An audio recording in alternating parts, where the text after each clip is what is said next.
सब इस वक्त स्वर्गीय बाला साहब ठाकरे क्रीड़ांगन बोरीवली के 15 एकड़ के मैदान में है।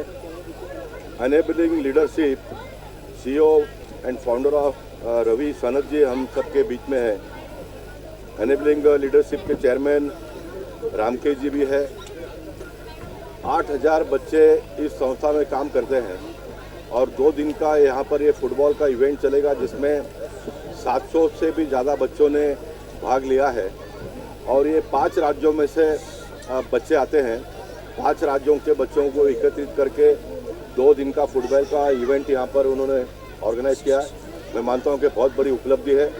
देश के प्रधानमंत्री सम्मान्य श्री नरेंद्र मोदी जी खेलो इंडिया की जब बात करते हैं तो किस तरह से देश भर के बच्चे इसमें जुड़े हैं, ये उसका साक्षात दर्शन हम आज यहाँ पर कर पा रहे हैं। मैं बहुत ही प्रसन्नता महसूस करता हूँ। एक सांसद के नाते मैंने जो ग्राउंड यहाँ पर बनाए उत्तर मुंबई में, उस ग्राउंड का उपयोग इस तरह से हो रहा है और इस ग्राउंड की चर्चा आने वाले दिनों में सिर्फ मुंबई महाराष्ट्र में नहीं तो देश के 5 राज्यों में भी होगा।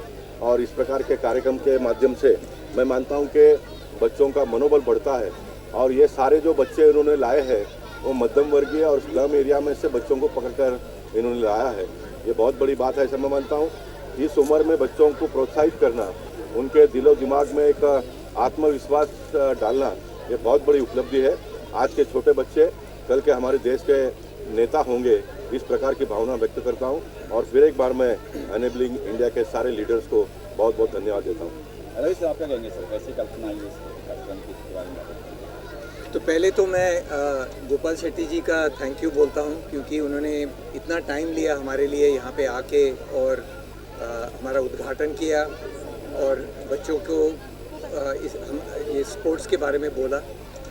मगर एक चीज़ जो बहुत महत्व है कि जो हम इनेबलिंग लीडरशिप का हमारा जो प्रयत्न है कि फुटबॉल खेलेंगे और जैसे गोपाल शेट्टी जी ने बताया कि खेलने से हेल्थ बढ़ता है और कॉन्फिडेंस भी बढ़ता है।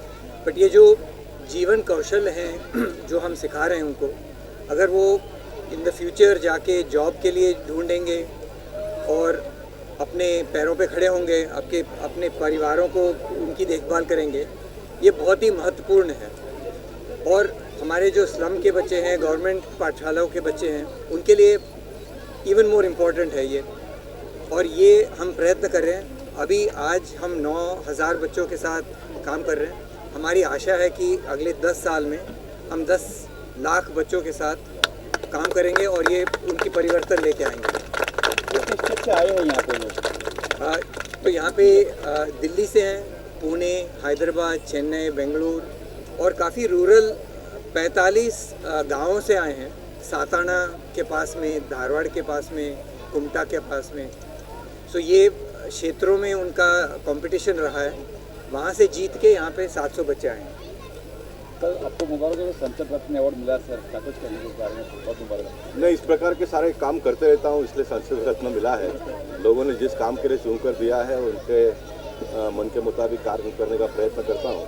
और मैं मानता हूँ कि भारत एक ऐसा देश है जिसमें छोटे से छोटे लोगों को भी आगे बढ़ने का अवसर प्राप्त होता है। जब रवि जी बात कर रहे थे सारे स्लम के बच्चे हैं, तो I am also product of slum.